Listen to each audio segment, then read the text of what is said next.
Good day mga idol, narapunta ron kay magkabit og MDN. Mani mga idol, maghimog sa bracket before at ikabit mo. And should kayo ikabit na yung mini driving light sa bagong experimental pad karon. So, mani mga idol at yung painulog talong para good sa anong kuhan nga mga idol no, pagdawat pili pud kayo kuan man. So sa tawde ko aning tawo nga idol kabarog sa tabaman. So ug man ni mga idol na atang itawd ang Domino Switch Assembly. Dual mode na mga idol.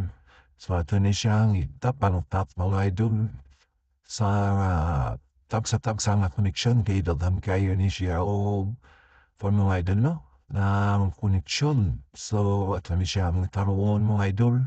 So, mga day mga idol ang dual mode switch assembly. Domino ni mga idol. So, dala na diyang hazard.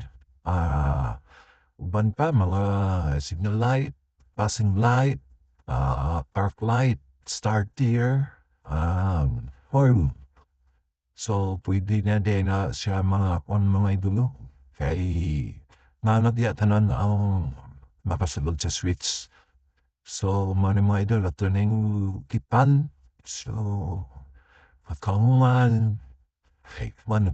Yes, mga idol, medyo mana. So, shout out ko aning gabarog sa mga idol, no?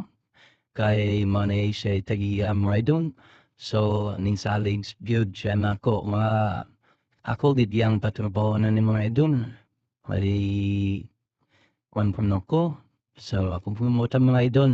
So, karon mga idol, magtuwa ning testingan. Kay, naman naman na to, pakabitan na no. So, okay, goods, need light, hazard, signal light, goods from idol, then NDL, goods, na mga idol. Una na mga problema na mga idol kay good condition na na. Thank you for